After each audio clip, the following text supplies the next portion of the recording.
আসসালামু আলাইকুম। সবাই কেমন আছেন?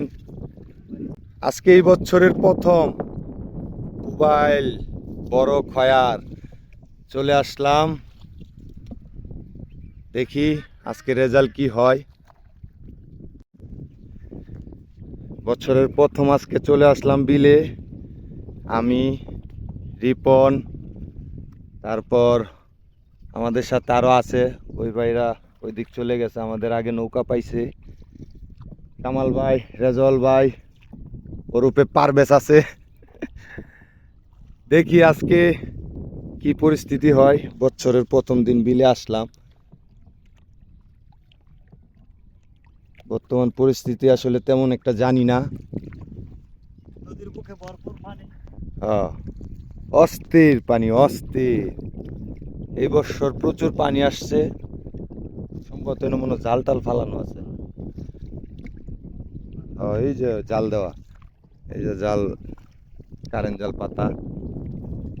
আর যাওয়ার সময় অবশ্যই শাপলা উড়ায় নিতে হইব। খুব সুন্দর শাপলা, পুরা বিল জুড়ে শাপলা আছে। এত সুন্দর দৃশ্য আর কোথাও পাওয়া যায় না, যা বলার বাহিরে। খুব সুন্দর দৃশ্য। যাই হোক, দেখি আমরা ওইদিকে যাব, একটা পয়েন্টে বসবো, কি অবস্থা হয় বাকিটা আপনাদেরকে অবশ্যই জানাবো।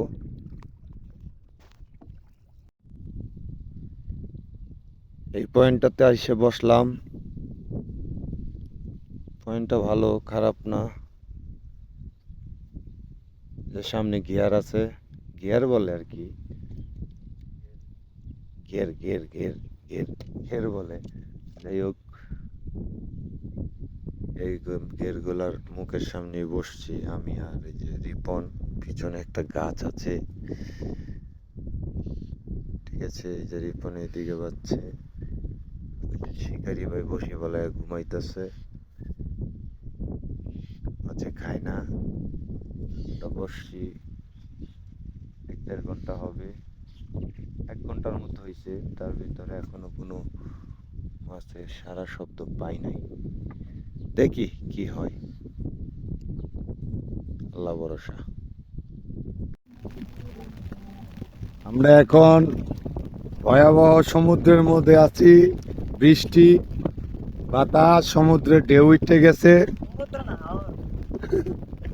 এই হলো বর্তমান অবস্থা। রিপন ভাই কোনোভাবেই নৌকা কন্ট্রোল করতে পারতেছে না।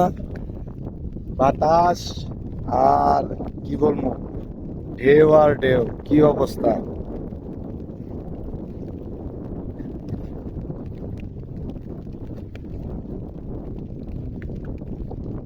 অবস্থা, বাতাসে ঢেউ, আবার বৃষ্টি।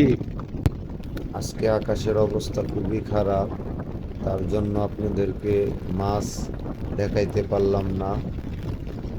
দেখি পরবর্তীতে কোনো মাছ পেলে অবশ্যই দেখাবো।